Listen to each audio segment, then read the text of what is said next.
वेदों में प्राकृतिक शक्ति को देव माना गया है और उन्हीं प्राकृतिक शक्ति के नाम पर मंत्र बनाए गए, उसी मंत्र की पूजा और उपासना की गई।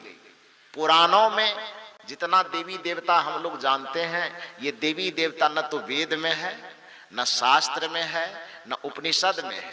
ये सारे के सारे देवी देवता पुराणों के द्वारा इस संसार में लाया गया है, वेद शास्त्र उपनिषद में नहीं है। तब उसमें क्या है, वेदों में शास्त्रों में प्राकृतिक शक्तियों को देव माना गया। जैसे आकाश में सूर्य निकलता है तो सूर्य को देव कहा गया, हवा चल रही है तो हवा को देव कहा गया, वृक्ष खड़े हैं कहीं फल देने वाले वृक्ष हैं उसको देव कहा गया, नदियों में पानी का प्रवाह चल रहा है उसको देव कहा गया, आसमान से वर्षा हो रही है तो उस वर्षा को देव कहा गया, आसमान में बिजली चमक रही है तो चमकते हुए बिजली को देव कहा गया, आसमान में बादल गरज रहे हैं तो गरजते हुए बादल को देव कहा गया। अर्थात वैदिक काल में प्रकृति से उत्पन्न शक्तियों को देव कह करके उसकी उपासना करने की प्रथा थी, उसको देव कहा जाता था। सगुण रूप में मनुष्य के रूप में देवता यदि वेद में स्वीकार किया गया है तो आप लोग भी इसमें पढ़े लिखे लोग बैठे हैं जानते होंगे, वो 4 देवता को स्वीकार किया गया है वैदिक साहित्य में। वह देवता कौन है? मातृ देवो भवः, माता देवी है, पितृ देवो भवः, पिता देव हैं, आचार्य देवो भवः, ये संत, ये गुरु, ये आचार्य, शिक्षा देने वाले, ज्ञान देने वाले जो गुरु हैं वो क्या है? देव हैं। और चौथा कहा गया अतिथि देवो भवः। भक्ति 2 प्रकार की होती है, एक सगुण भक्ति और एक निर्गुण भक्ति। मैंने कहा कि हम मंदिरों में जाते हैं, पूजा पाठ करते हैं, लोगों की मान्यता यह है कि वही सगुण भक्ति है। नहीं, सगुण भक्ति वो नहीं है। वह भक्ति के मार्ग में पहला पाठ है पूजा पाठ, थोड़ा बहुत दिया अगरबत्ती दिखाए, पूजा कर लिए, पाठ कर लिए, पान चढ़ा दिए, प्रसाद चढ़ा दिए, और वह भी संस्कार के संवर्धन के लिए, संस्कार को थोड़ा दृढ़ करने के लिए अच्छी बात है, वो करना चाहिए। लेकिन सगुण भक्ति का अर्थ यह है कि जिसमें गुण माता पिता की सेवा करना, ये सगुण भक्ति के दायरे में आता है। गुरु की सेवा करना यह सगुण भक्ति के दायरे में आता है, क्योंकि माता पिता के अंदर गुण निहित है, गुरु के अंदर गुण निहित है। यही कारण है कि हमारा वेद शास्त्र सनातन परंपरा माता पिता को देवी के समान देखा। वेद में जो देवी देवता की चर्चा की गई तो उस देवी देवता चर्चा के क्रम में वेद में सबसे पहले 4 देवों की गणना की गई। चौथा देव के अलावा 5वां देव नहीं बताया गया है। पूरे वेद को पढ़िए तो उस वेद को पढ़ने में जितने देवताओं का नाम हम जानते हैं अथवा पूजा पाठ करते हैं, वेदों में ऐसे किसी भी देवता की चर्चा नहीं है। वेदों में प्राकृतिक शक्ति को देव माना गया है और उन्हीं प्राकृतिक शक्ति के नाम पर मंत्र बनाए गए, उसी मंत्र की पूजा और उपासना की गई। पुराणों में जितना देवी देवता हम लोग जानते हैं, ये देवी देवता न तो वेद में है, न शास्त्र में है, न उपनिषद में है। श्री कृष्ण धर्म की वह परिभाषा नहीं दी जो परिभाषा आप और हम मानने के लिए तैयार है और जो मान रहे हैं अब तक। भगवान श्री कृष्ण कहते हैं कि सूर्यंताम धर्म सर्वशः सूर्यंताम च धार्यताम। धर्म का मैं सारांश बताता हूं, से सुनो। सूर्यंताम धर्म सर्वशः सूर्यंताम च धार्यताम, सुन करके उसे धारण करो। वह धर्म कौन सा है? वो मंदिर वाला नहीं। वो धर्म कौन सा है?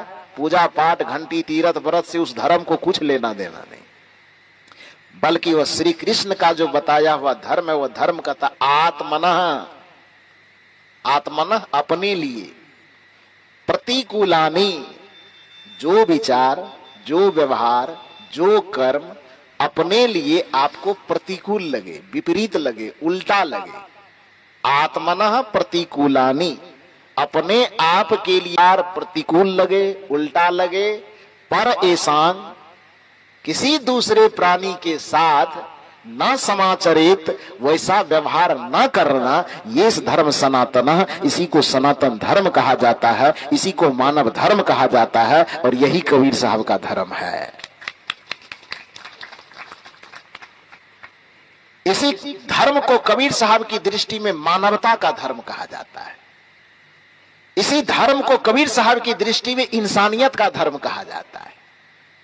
इसी धर्म को कबीर साहब की दृष्टि में आत्मा का धर्म कहा जाता है। और सच में कहा जाए तो यही शाश्वत धर्म है कि आत्मनः प्रतिकूलन, जो श्री कृष्ण बता रहे हैं कि आत्मनः प्रतिकूलानि पर एसांगना समाचरित, तराजू यही बनाओ कि जो व्यवहार अपने आत्मा को पसंद न हो वह व्यवहार किसी आत्मा के लिए न करो, इसी का नाम धर्म है।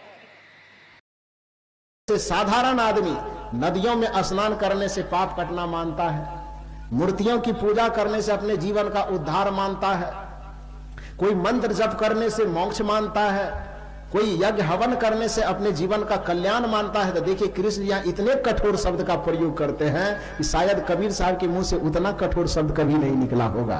कृष्ण जी कहते हैं कि जो व्यक्ति मिट्टी, पत्थर, काठ, लोहा, तांबे इत्यादि की मूर्ति के सामने सर झुका करके अपने मुक्ति का रास्ता देखता है, जो नदियों में स्नान करके अपने पाप कटने का रास्ता देखता है, जो गंगा में नहा करके जो संतों के चरण में नहीं आता, जो सत्संग में आकर के सत्संग से प्रेम नहीं करता, जो गुरु के चरण से प्रेम नहीं करता, केवल तीर्थ व्रत और मूरत के भरोसे अपने जीवन का उद्धार देखता है, हे पिताजी वह मनुष्य के शरीर में रहते हुए भी वह गधा है।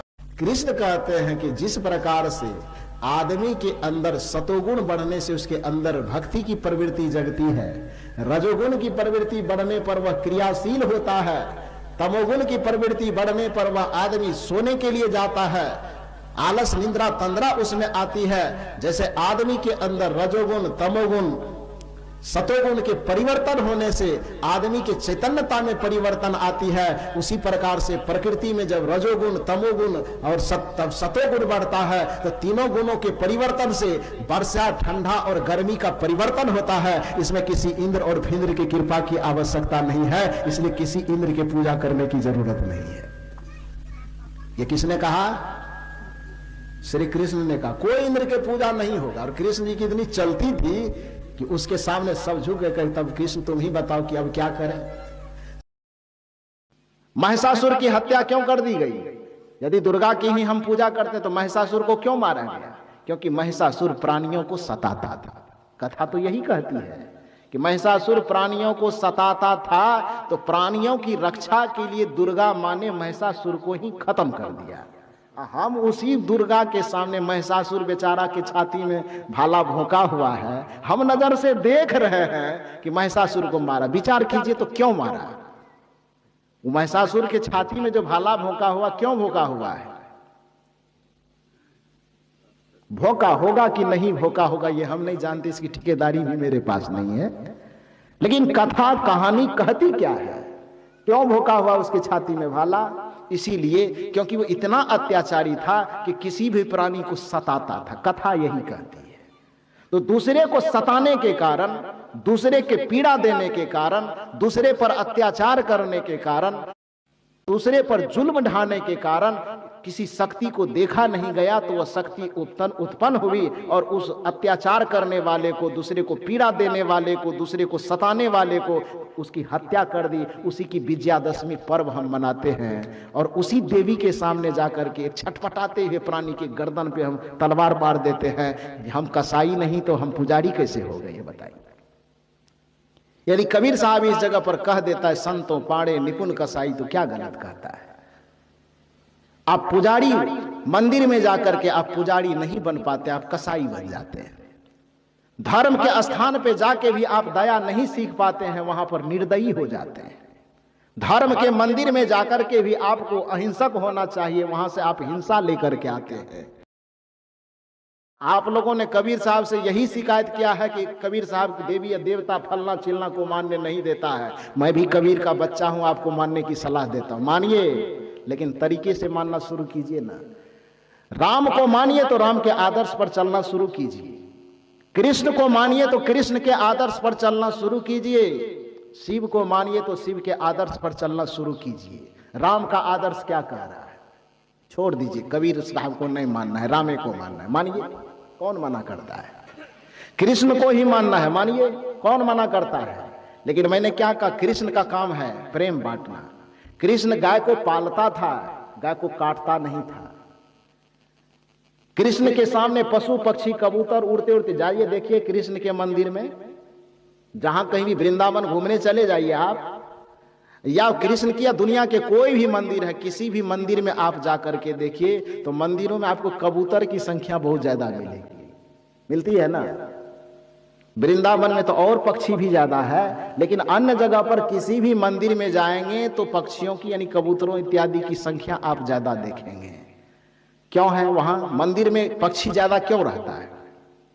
क्योंकि मंदिर में जाकर के यह वह महसूस करता है कि यह ऐसा जगह है जहां पर हम सुरक्षित रहेंगे, यह ऐसा जगह है जहां पर हमारे प्राणों की रक्षा होगी, यह ऐसा जगह है जहां पर मेरी हत्या नहीं की जाएगी। लेकिन दुर्भाग्य की बात है, जिस जगह को पशु और पक्षी अपना सुरक्षित जगह समझता था, उसी जगह को आपने हत्या का अड्डा बना दिया और दावा करते कि हमसे बड़ा पुजारी कोई नहीं है। जब मंदिर को आप हत्या का अड्डा बना दिए तो कसाई खाना में क्या काम होगा? गीता पढ़ा जाएगा कि आपके पास यदि चेहरे की मुस्कुराहट है, हृदय की प्रसन्नता है, तो समझिए कि इस धरती का सबसे बड़ा धनवान व्यक्ति है आप। और यदि आपके पास स्वास्थ्य की पूंजी है तो आप एकदम बेताज बादशाह है, आपके बराबर बादशाह कोई नहीं है इस संसार में। स्वर्ग की भी कल्पना की गई हमारे समाज में, हमारे परंपरा में 7 स्वर्ग की कल्पना की गई। तो उसमें पहला स्वर्ग जो बताया गया, क्या बताया गया? स्वस्थ शरीर। प्रथम स्वर्ग निरोगी काया, दूसर स्वर्ग घर में कछु माया, तीसर स्वर्ग पतिव्रता नारी, चौथा स्वर्ग पुत्र आज्ञाकारी। स्वस्थ शरीर मिल जाए, समझिए कि आप स्वर्ग में बैठे हुए हैं।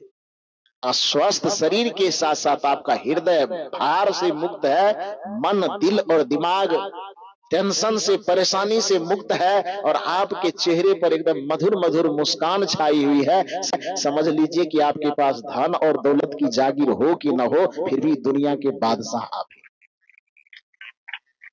तो इसलिए कभी कभी मौका लगे, संबंधों में, रिश्तों में, घर में, परिवार में, आपस में बैठ करके कभी कभी ऐसा अवसर निकालिए जिसमें हंसी हो, मजाक हो, थोड़ा खेल सके, थोड़ा हंस सके, और उम्र चाहे आपकी जो कुछ भी हो, लेकिन अपने बचपना को जिंदा रख सके, ऐसा अवसर पैदा करना चाहिए।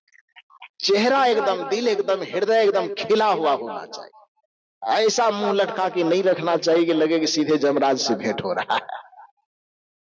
किसी ने यूट्यूब पर देखा तो फोन किया वो, और अच्छी बड़ाई कर रहा था कि प्रवचन सुनने में बढ़िया लगता है, जो भी उद्गार था उनके हृदय में। उसी क्रम में मैंने उनसे पूछ लिया कि आप कहाँ से बोल रहे हैं? तो बताया उन्हें कि राजस्थान से। तो मैंने पूछा आप काम क्या करते हैं? तो पहले वो जोर से ठहाका लगा करके हंसे। तो मैंने कहा पहले बता दीजिए तब हंसिएगा। तो उन्होंने कहा साहब ऐसा है कि मैं भगवान बनाता हूँ। मैंने कहा मैंने तो आज तक सुना है कि भगवान इंसान को बनाते हैं। राजस्थान में कैसा आदमी होता है जो वहां पर भगवान को बनाता है? तो उन्होंने कहा कि हाँ साहब। फिर वो थोड़ा नॉर्मल हुआ, उन्होंने कहा कि यहाँ संगमरमर की फैक्ट्री में रहता हूँ और यहाँ पर आकृति मूर्ति वगैरह बनाता हूँ। यहाँ से बहुत सारे मंदिरों में कुछ मूर्तियां वगैरह जाती हैं, इसीलिए मैं साहब कह रहा हूँ आपको कि मैं भगवान बनाता हूँ। उन्होंने एक और मजे की बात कही। उन्होंने कहा साहब मूर्ति में बनाता हूँ, लेकिन मूर्ति बनाने के साथ साथ एक बात की अफसोस लगती है, फैक्ट्री से एक पत्थर निकालता हूँ, उसको जो शकल जो अकल देना, आकृति देना होता है वो देता हूँ।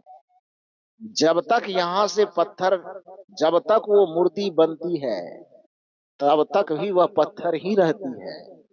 जब तक वह ट्रक पर लादी जाती है तब तक वह पत्थर ही रहती है। मंदिर के दरवाजे तक जाता है तब तक वह पत्थर ही रहता है।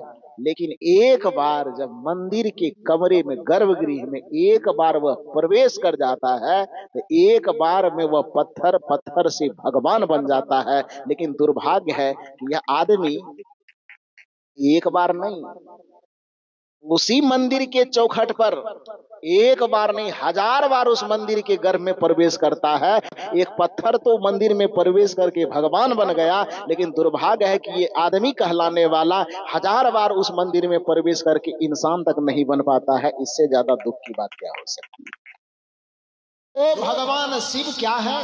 कर्पूर गौरम करुणावतार। वो करुणा माने दया के ही अवतार है, करुणा के ही अवतार है, वो प्रेम के ही अवतार है, वो अहिंसा के ही अवतार है वो। और जो अहिंसा के अवतार है उसके नाम पर हिंसा करना ये पाप है कि पुण्य है? जो हिंसा के अवतार हो और उसके नाम पर, जो अहिंसा के अवतार हो उसके नाम पे हिंसा करना पाप है कि पुण्य है? अरे बोलिए थोड़ा जोर से। पाप है। तो खाली शिव जी को आदि गुरु कहने से काम चलेगा? जागो महादेव, महादेव तो जग जाएगा, तुम कब जगोगे? तो जगने के कारण ही महादेव है वो। महादेव सोया रहता तो महादेव कैसे होता भाई? वो जगा है इसीलिए तो महादेव है वो। सोए आप हैं और जगा रहे हैं महादेव को। अब सोए हुए आदमी को कोई जगावे तो बात समझ में आती है, जगे हुए को कोई जगाने जाए तो उसको तो बेवकूफ ही कहा जाएगा। जीव और शिव का जो परिभाषा है, जीव का अर्थ ही होता है सोया हुआ और पीव का अर्थ ही होता है जगा हुआ। जो जीव है वह जीव आप और हम जीव इसलिए कहलाते हैं क्योंकि हम मोह निशा सब सोवन हारा, देखिए स्वप्न अनेक प्रकारा। मोह की निद्रा में, विषय की निद्रा में, माया की निद्रा में हम सोए हुए हैं, इसीलिए जीव कहलाते हैं। लेकिन जिसने ध्यान से, भजन से, साधना से, सत्संग से इस जीव को ज्ञान के क्षेत्र में जगा लिया है, उसी को परम शिव कहा जाता है, उसी को परमात्मा कहा जाता है। तो जो जगा हुआ शिव है उसी को हम जगाने का क्यों नाटक करते हैं? राम नाम सत्य जो हम कहते हैं, तो कौन राम की बात कर रहे हैं? अयोध्या वाला की वाला? कौन वाला राम की चर्चा करते हैं? भीतर वाला, कि जिसके रमन करने के कारण 60 वर्ष से 70 वर्ष से 80 वर्ष से जो रमन कर रहा था, तो अभी तक हम किसी के माँ थे, किसी के बाप थे, किसी के नाना थे, किसी के दादा थे, किसी के मामा थे, किसी पंचायत के मुखिया थे, सरपंच थे, किसी विधानसभा के विधायक थे, लोकसभा के सांसद थे, देश के राष्ट्रपति और प्रधानमंत्री थे। लेकिन जैसे ही वो रमन करने वाला राम निकल गया, कुछ भी नहीं रह गए, बस एक मुर्दा बच गए, 4 आदमी कांधे पे उठाया और अब कह रहा है कि जिस राम को अब तक हम कुछ नहीं गिनते थे वो राम नाम ही सत्य है, बाकी सब झूठ है। ये पूरा रिश्ता झूठ, पूरे नाते झूठ, पूरे संसार के संबंध झूठ, पूरे संसार के ऐश्वर्य झूठ। अब पहचान में आया कि जीवन इस ऐश्वर्य के कारण नहीं था, जीवन इस संबंध के कारण नहीं था, जीवन इस प्राणी और पदार्थ के कारण नहीं था। जीवन किस कारण से था? उस राम के कारण था, जो निरंतर घट में रमन करके हमें जीवन दे रहा था। इसलिए उस राम नाम के सत्य का गुणगान होता है कि राम नाम सत्य है, सबका यही गति है, सबकी यही गति है। तो वो राम जो सबके घट में रमन कर रहा है उसको राम कहा जाता है। वो बड़ा प्यारा चीज है, उसको आदमी खो देता है, आदमी उसको भूल जाता है। लेकिन ध्यान दीजिए कि जो इस संसार में भगवान कहलाए, भगवान उस आत्मा को, उस राम को नहीं भूलता है। जो आदमी उस राम को, उस भगवान को, इस ईश्वर को भूल जाता है, वह आदमी मानवता की भी श्रेणी से गिर जाता है। जितने भी भगवान हुए, वह भगवान भी शक्ति यदि हासिल करता है तो अपने भीतर में बैठे उस परमात्मा का अनुभव करके ही शक्ति हासिल करता है। आध्यात्मिक दृष्टिकोण से राम किसे कहा जाता है? आध्यात्मिक दृष्टिकोण से राम की परिभाषा यह है, जैसे व्याकरण जब कोई शब्द का निर्माण करता है तो उस शब्द के पीछे एक गंभीर अर्थ छिपा हुआ होता है। बचपन में हम लोग पढ़ते थे, आप भी पढ़ते होंगे, कि पूछा जाता था व्याकरण में कि लंबोदर किसे कहते हैं? पढ़ते थे ना आप लोग? लंबोदर की परिभाषा क्या है? तो हम लोग पढ़ते थे, लंबा हो जिसका उदर उसको कहते हैं लंबोदर। अर्थात जिसका पेट लंबा हो उसको लंबोदर कहा जाता, अर्थात गणेश। पूछा जाता था परिभाषा, चंद्रशेखर किसे कहते हैं? तो परिभाषा देते थे, जिसके शिखर पर चंद्रमा शोभता हो उसको कहते हैं चंद्रशेखर, अर्थात शंकर जी कहते थे ना। उसी तरह से राम शब्द जो बना, तो राम शब्द की परिभाषा क्या है? राम शब्द की परिभाषा देते हुए संत जन कहते हैं, कि रमे निरंतर आत्मा सब घट आठो याम, ताही से बुध संत जन कहत तासुको राम। कि हमारे घट में निरंतर 24 घंटा आठों पहर निरंतर रमन करके जो हमें जीवंतता प्रदान करता हो, जो हमें चैतन्यता प्रदान करता हो, उस शाश्वत चैतन्य सत्ता को राम कहा जाता है। राम की यह आध्यात्मिक परिभाषा है, जो निरंतर रमन कर रहा है। जैसे लंबा जिसका उदर हो तो लंबोदर, जिसके शिखर पर चंद्रमा शोभे उसे चंद्रशेखर। तो राम की परिभाषा, जो हमारे घट में निरंतर रमन करके हमें जीवन दे रहा हो, तो उस रमन करने वाले तत्व को राम कहा जाता है। जब तक वह रमन करने वाला राम हमारे हृदय में निवास करता है, तब तक हम इस दुनिया को देख पा रहे हैं, दुनिया में सुखपूर्वक जी रहे हैं। पूरे वाल्मीकि रामायण के अंतर्गत इस सबरी का जो कथा आप लोग दिन रात सुनते रहते हैं, वाल्मीकि रामायण तुलसीदास जी ने सबरी के साथ इतना अन्याय किया, इतना बड़ा अपराध किया कि उसका वर्णन करना बड़ा मुश्किल है। कहीं पर भी वाल्मीकि रामायण के अंतर्गत राम जी सबरी को प्रवचन करके नहीं सुनाए। कभी सबरी माता कभी राम के लिए ललायित नहीं थी कि हमरा यहाँ आ जाए, हम दर्शन करेंगे, हम तर जाएंगे। अरे सबरी तो गुरु के शरण में रहती थी, बचपन से बाल ब्रह्मचारिणी थी। वो मतंग ऋषि के शरण में रह करके गुरु से ध्यान साधना की युक्ति जान करके परम सिद्धि को पा गई थी।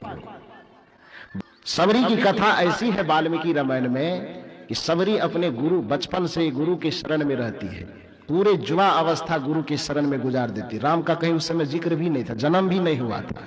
जिस समय सबरी तपस्या में लग गई थी, राम जी का जन्म इस धरती पे नहीं हुआ था। उस समय सबरी गुरु के शरण में जाकर के तपस्या में लीन हो गई थी। जंगल में जब सीता का हरण हो गया, राम जी के पत्नी का सीता जी का हरण हो गया, सीता जी के चले जाने के बाद राम और लक्ष्मण बड़े दुखी थे। स्वाभाविक है, किसी का भी इस तरह होगा तो दुख तो होगा ही। राम जी विकल थे, परेशान थे। नदी नाले पर्वत पहाड़ सबके सामने जाके पूछते थे कि सीता को कौन हर के ले गया, कुछ पता है? ढूंढने ढूंढते ढूंढते पत्नी को ढूंढते ढूंढते ढूंढते ढूंढते वो जंगल में से सबरी जी की कुटिया थी, मतंग ऋषि की कुटिया थी, तो ढूंढते ढूंढते वहां पहुंचे। वाल्मीकि रामायण की घटना यही है जो मैं बता रहा हूं। ढूंढते ढूंढते वहां गए, दरवाजे पर राम जी खड़े हैं। राम जी पहले कुटिया में प्रवेश नहीं करते हैं। उसके बाद लक्ष्मण को सबसे पहले सबरी के पास भेजते हैं। लक्ष्मण जी कहते हैं भैया है खारे। सबरी कहती उनको भी अंदर बुलाइए। आते हैं, बिछावन देते, दोनों बैठते हैं, कुछ पानी वगैरह दिया जाता है। और उसके बाद राम जी ऐसे हाथ जोड़ते हैं और माता सबरी से कहते हैं, माते आप अपने उम्र के अनुभव के आधार पर आप कुछ ऐसा उपदेश कीजिए जिससे मेरे माथे की विकलता शांत हो। और सबरी माता वहां पर उपदेश सुनाना शुरू करती है। फिर आश्रम में कुछ प्रसाद वगैरह रखा हुआ है, राम जी को खिलाते हैं और राम जी वहां से चले जाते हैं। एक भी जगह इस चीज का जिक्र नहीं है कि राम जी ने उपदेश किया और सबरी जी जो ज्ञान ध्यान त्याग तप के परम सिद्धि के पाठ पर पहुंच गई है, श्रेणी में पहुंच गई है। और उसको तुलसी महाराज सिखा रहे हैं, प्रथम भक्ति संतन करी संग। रावण ने कहा कि तुम्हारे पूरे परिवार में राजा दशरथ सबसे पहला नंबर का मूर्ख है। कहा क्यों? कहा इसलिए क्योंकि राजा दशरथ एक राज के राजा थे, केवल केकई सुमित्रा और कौशल्या के पति नहीं थे। राजा दशरथ केवल श्री राम के पिता नहीं थे, बल्कि राजा दशरथ एक चक्रवर्ती सम्राट थे, एक राज के मालिक थे, एक राज के नेतृत्व करता थे। और वह बंटवारा भी जो कर रहा था, उसका निर्णय एक घरेलू बंटवारा नहीं था, जमीन जगह का बंटवारा नहीं था, पारिवारिक बंटवारा नहीं था। उसका जो निर्णय हो रहा था पूरे राज मंत्रिमंडल से बैठ करके निर्णय लिया गया था। राम को जो राजगद्दी सौंपी जा रही थी वो कोई पैतृक विरासत नहीं थी, वो राजतंत्र व्यवस्था के अनुसार एक राज का हस्तांतरण हो रहा था। और राज का हस्तांतरण केवल एक राजा ले सकता है। राज का हस्तांतरण कैसे करना है ये निर्णय न तो पति ले सकता है, न पिता ले सकता है, न किसी राज का एक नागरिक ले सकता है तो राजा ले सकता है। तो राजा दशरथ को वहां पर एक राजा बन करके राज के हित में जो उचित होना चाहिए था वो निर्णय लेना चाहिए था। और राज के हित में उचित निर्णय यही कहता था कि राम को राजगद्दी मिलनी चाहिए थी, क्योंकि पूरे राज की जनता राज को राजगद्दी देना चाहते थे। लेकिन एक पत्नी के बस में आकर के, पत्नी के कहने पर, एक औरत के कहने पर राजा दशरथ पूरे राज के हित भावना को कुंठित कर दिया और कैकेयी के सामने जाकर के घुटना टेक दिया और उसको मनाने में अपने पूरे खानदान का नाश कर लिया, तबाही ला लिया। इसलिए राजा दशरथ को मूर्ख न कहा जाए तो क्या कहा जाए, वो पहला नंबर का मूर्ख था। वो राजा, तो राजा के तरह उनको सोचना चाहिए। लक्ष्मण ने पूछा कि राजा दशरथ के लिए तो आपने कह दिया, अब बताइए कि हमारे परिवार में दूसरा नंबर का मूर्ख कौन है। रावण यहां भी बेहिचक का, यहां भी उसको लगा कि यहां भी लक्ष्मण कुछ नहीं बोलेगा, इसलिए उसने कहा कि दूसरा नंबर का मूर्ख तुम्हारे परिवार में महारानी कैकेयी। लक्ष्मण ने कहा हाँ ये बात तो ठीक ही कह रहे हैं, ये तो मेरे भी समझ में आ रहा था। तो राजा दशरथ नंबर 1 पे ठीक है, महारानी कैकेयी नंबर 2 पे ठीक है, लेकिन इसमें थोड़ा समझा दीजिए कि वो मूर्ख कैसे है, उसको महामूर्ख की श्रेणी में कैसे रखे। रावण ने कहा कि महारानी कैकेयी महामूर्ख की श्रेणी में इसलिए है क्योंकि वह चक्रवर्ती सम्राट की पत्नी है, वह एक राजा की बेटी है। बचपन से वो राजशाही ठाट बाट में जीना जानती थी, अपने पूरे जितनी जवानी राजा दशरथ के साथ गुजारी, उसको रानी की तरह जीने का तरीका सीख लेना चाहिए था। लेकिन एक चक्रवर्ती सम्राट की पत्नी होने के बावजूद भी अपने घर में चूल्हा चौका करने वाली एक नौकरानी के बात में आकर के अपने पूरे खानदान को तबाह कर दिया। इससे ज्यादा मूर्खता की बात और क्या हो सकती है। अपने घर के रानी होकर के भी वो नौकरानी के बात पर पति को तबाह कर दिया, एक नौकरानी के बात पर अपने बेटे को घर से निकाल दिया, एक नौकरानी के बाद पर अपना विधवा होना तक स्वीकार। राजा दशरथ गिड़गिड़ाते रह गए कि देखो इतना मत सताओ, हम मर जाएंगे और हम मरेंगे तो तुम्हारे माथे का सिंदूर खत्म हो जाएगा। कैकेयी को तब भी समझ में न आई, अपने माथे का सिंदूर मिटा लेना पसंद किया, लेकिन नौकरानी के भेद को समझ नहीं पाया और नौकरानी के चढ़ाने पर चढ़ करके अपने पूरे खानदान की हंसी खुशी में आग लगा लिया। तो उसको महामूर्ख न कहा जाए तो क्या कहा जाए। ऐसा आचरण करने वाला मूर्खता की श्रेणी, उसको मूर्ख कहा जाता है। तीसरा नंबर का मूर्ख कौन है। रावण ने कहा कि तुम्हारे परिवार में तीसरा नंबर का मूर्ख है सीता। लक्ष्मण जैसे सुना तो जो थोड़ा बहुत हंस रहा था वो चेहरा लटक गया, तन गया थोड़ा सा। सीता को हम अपनी मां कहते हैं, जगत जननी है वो, इतना आदर देते हैं, हमारे मर्यादा पुरुषोत्तम श्री राम की धर्म पत्नी है, उसको आपने महामूर्ख कहा दिया। रावण, ये आपने अच्छा नहीं किया। रावण ने कहा कि हम पहले जानते थे कि तुम गुस्साओगे, लेकिन जो हकीकत है तो तुमको सुनना चाहिए, स्वीकारना चाहिए। थोड़ा समझाया रावण ने तो लक्ष्मण समझा का अच्छा बता ही दीजिए, ठीक है, पहले तो मानने को हम तैयार नहीं, लेकिन जब कह ही रहे हो कि सीता भी मूर्ख की श्रेणी में आते हैं तो सीता मूर्ख कैसे हुआ बताइए। ध्यान दीजिए, इस पे भी आपको ध्यान देना है। रावण ने कहा कि मैं सीता को मूर्खता की श्रेणी में इसलिए लाना चाहता हूं क्योंकि जिस सीता ने बहादुरी दिखाई, जब राम से शादी हुई उनकी, अयोध्या आए, वनवास सीता को नहीं हुआ था, वनवास किसको हुआ, श्री राम को हुआ। और जब श्री राम को वनवास हुआ तो सीता ने भारतीय संस्कृति में जीने वाली एक पत्नी का धर्म दिखाते हुए, एक पत्नी का साहस दिखाते हुए परिवार के सभी सदस्य रोकते रह गए, लेकिन सबके सामने तर्क देकर के यह सिद्ध कर दिया कि एक स्त्री के लिए पति से बढ़कर के कुछ भी नहीं होता है। एक स्त्री के लिए राजमहल का सुख कोई मायने नहीं रखता, एक स्त्री के लिए मायके का सुख कोई महत्व नहीं रखता, एक स्त्री के लिए पति का सानिध्य, पति का साथ ही सबसे बड़ा सुख है। और अपने तर्क से सबको समझा करके सीता जी राम के पीछे पीछे छाया की तरह जंगल में चल पड़ी।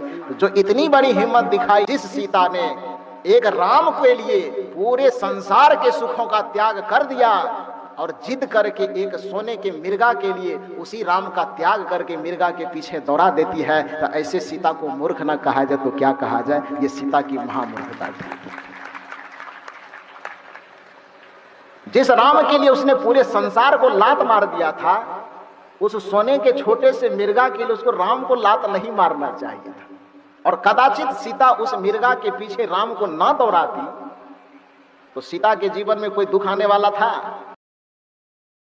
हृदय यदि सरल है, मन यदि सरल है, वाणी यदि सरल है, विचार व्यवहार स्वभाव और संस्कार यदि सरलता की मिठास से घुला मिला हुआ है, तो आप वेद पढ़े हैं कि नहीं पढ़े हैं वो कोई ज्यादा मायने नहीं रखता है। रामायण और गीता की बातों को आप ज्यादा जानते हैं कि नहीं जानते, ये कोई मायने नहीं रखता, क्योंकि सत्संगी होने के लिए रामायण का पाठक होना आवश्यक नहीं है। सत्संगी होने के लिए अपने मन और चित्त का पाठक होना परम आवश्यक है। रामायण के कितने पन्नों को हम दिन प्रतिदिन, बीजक के कितने पन्नों को हम सुबह और शाम पाठ करके पढ़ते हैं। सत्संगी होने में ये मददगार नहीं होगा, बल्कि सत्संगी होने में ये मददगार होगा कि सुबह और शाम बैठ करके अपने मन और चित्त के कितने पन्ने को पलटते हैं, कितने पन्ने को आप पढ़ पाते हैं। ये सत्संगी होने के लिए ज्यादा आवश्यक है। ये अपने हृदय के पन्ने को आप पढ़ पाएंगे, अपने चित्त के पन्ने को आप पढ़ पाएंगे, अपने मन के पन्नों को पढ़िए और उस मन के पन्नों में पढ़ते पढ़ते यह तलाश कीजिए कि इसमें कितने चीज रखने योग्य है और कितने चीज छोड़ने योग्य है।